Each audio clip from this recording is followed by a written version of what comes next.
다채로운 빛을 가진 우리 전통 조명의 역사를 찾아서. 안녕하십니까, 한국전력 가게사 이상일입니다. 여러분께서 한국의 전통 조명이라는 단어를 들으시면 어떠한 이미지가 바로 떠오르실까요? 아마 대다수의 분들이 지금 비슷한 모습을 상상하실 가능성이 큽니다. 가장 친숙하고 유명한 종류는 네모난 직사각형 형태의 빛이 비추는 창이 달린 바닥에 세워둘 수 있는 종류입니다. 지금 세계적인 관광지로 변모한 경복궁에 가보시면 궁궐 내의 많은 조명을 이 종류로 꾸며놓았으며, 또한 3개월 만에 시청수 3억 회를 돌파한 K-POP 데몬 헌터스 중간에 궁궐 장면에서도 나오고 있습니다. 덕분에 전 세계에서 가장 유명한 한국의 전통 조명이라 할 수 있겠습니다. 또한 사실은 여행지에서도 우리는 전통 조명을 쉽게 접하고 있습니다. 주말이나 휴일에 등산 나설 때 그 도중에 지나갈 수 있는 사찰에서 많은 수의 원형 또는 연꽃 모양으로 생긴 매달린 조명 도구를 볼 수 있습니다. 이런 모양의 조명 도구는 석가탄신일에 다가와지면서 도심에서도 쉽게 찾아볼 수 있습니다. 다음으로 민속촌 또는 전통 행사에서 마치 과거로 돌아간 분위기를 느끼게 해주는 청색과 적색으로 꾸며진 직사각형 형태의 청사초롱은 우리가 쉽게 접할 수 있는 종류입니다. 이렇게만 본다면 우리는 전통 조명에 대해 아주 잘 알고 있다는 생각이 들기도 합니다.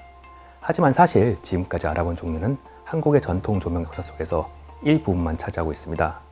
한국의 빛과 조명 역사는 우리의 상상보다도 더 오랜 시간을 가져왔으며, 그렇기에 각 시대마다 다양한 종류가 변화와 발전 과정을 거쳤습니다. 다만 우리에게는 아직 잘 알려지지 않았을 뿐입니다.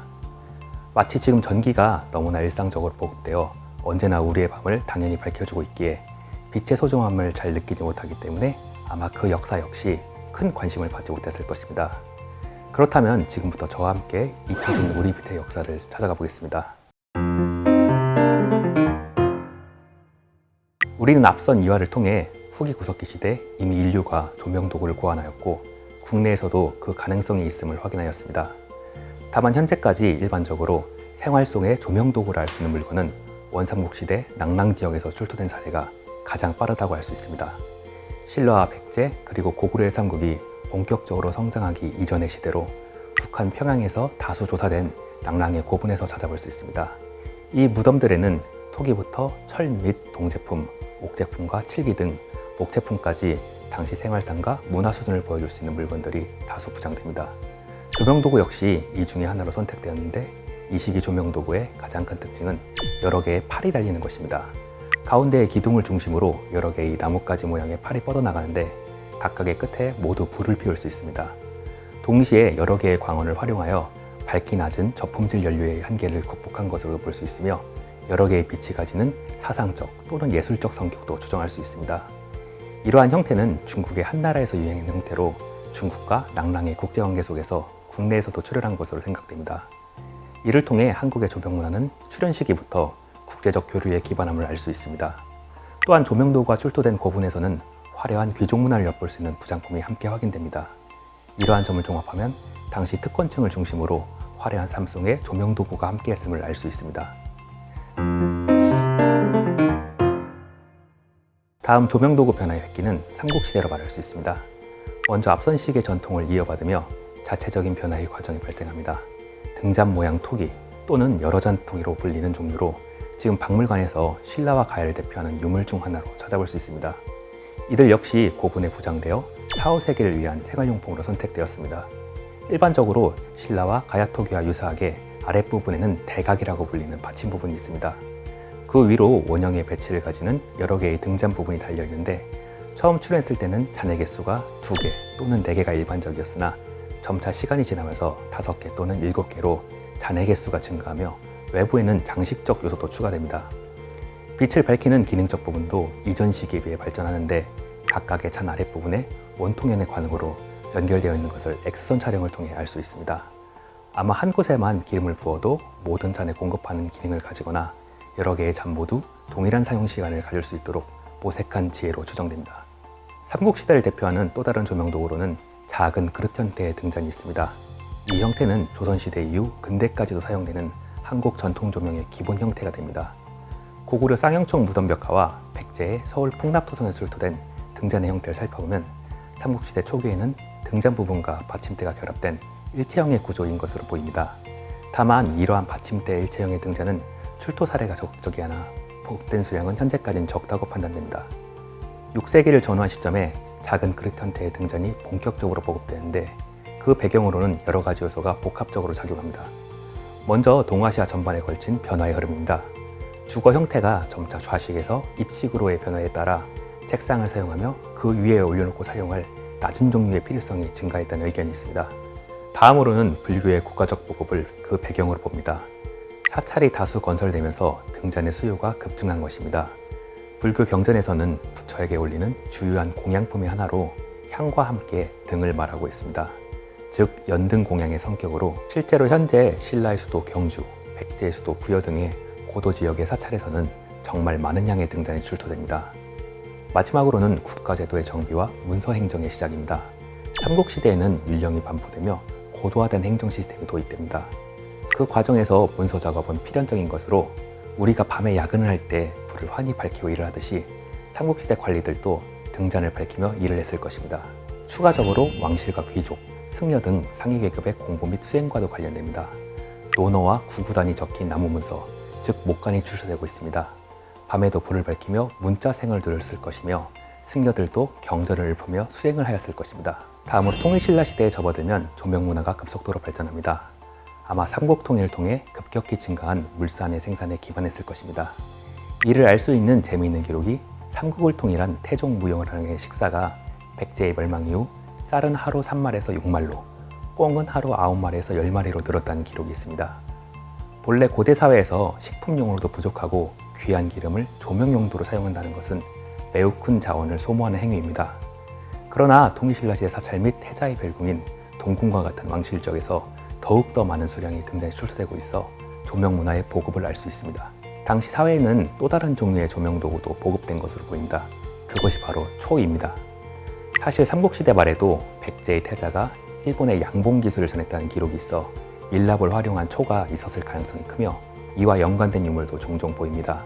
다만 유의미한 사용을 시작한 것은 통일신라 시대로 경주 월제에서 출토된 초심지를 자르는 가위가 대표적 증거입니다. 보물로 이 가위는 화려하게 장식되어 있어 당시 조명 문화의 높은 수준을 알 수 있습니다. 초의 사용은 촛대의 출현 역시 불러오게 됩니다. 초를 고정해서 사용하는 도구로 화려한 형태가 확인됩니다. 통일신라 시대 촛대는 장식성이 강한 청동 제품이 있으며 정교하게 돌을 깎아서 만든 종류도 있습니다. 조명 문화의 발전과 확산은 고려 시대에도 이어집니다. 먼저 등잔의 재질에서 큰 변화가 발생합니다. 본래 토기로 만들어지던 등잔은 화려하고 정교한 청동 그릇으로 생산됩니다.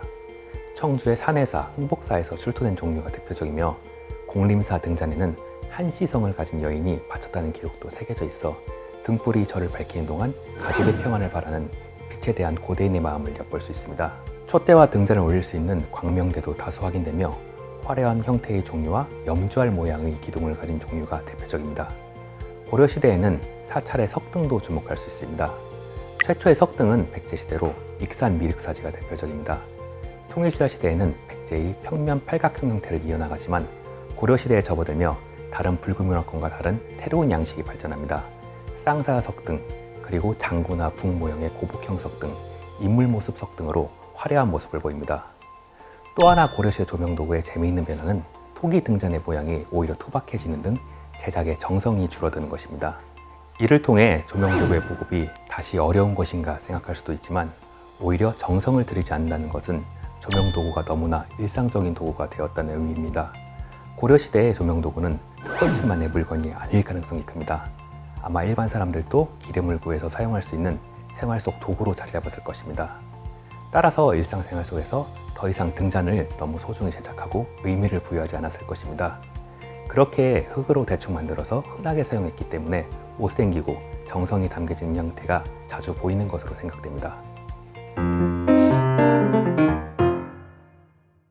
마지막으로 조선시대입니다. 조선시대에는 이제 우리에게 익숙한 형태의 조명도구가 출현합니다. 특히 조명도구는 대중적으로 완전히 자리 잡게 됩니다.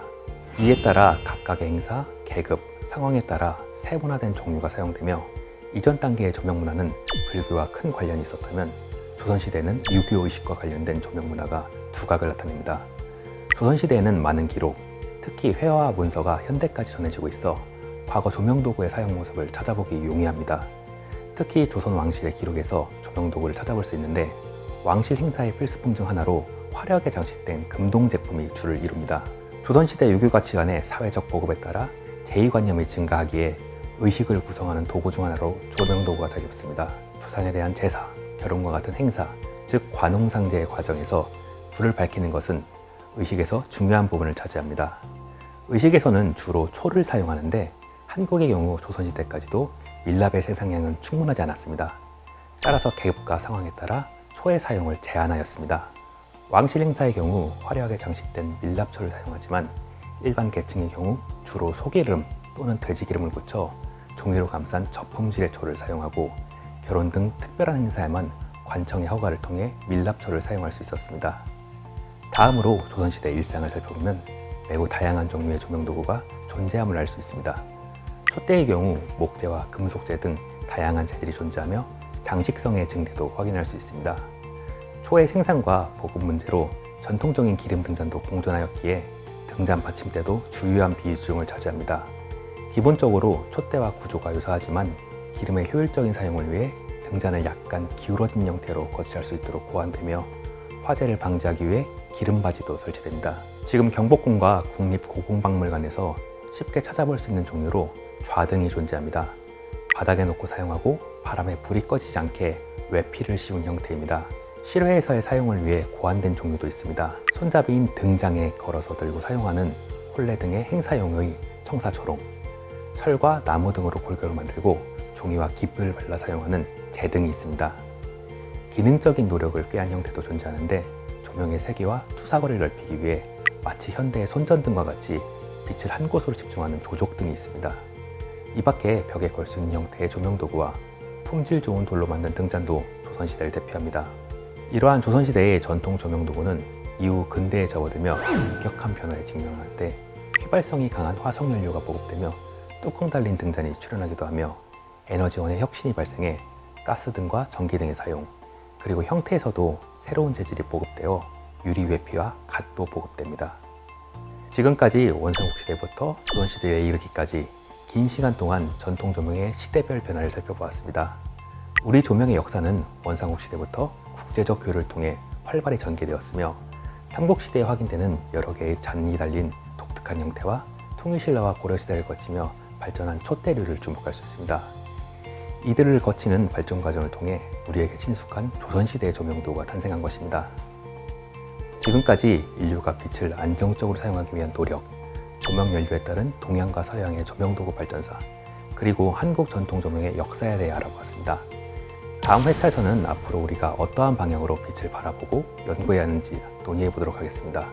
지금까지 한국전력학회사 이상일이었습니다. 감사합니다.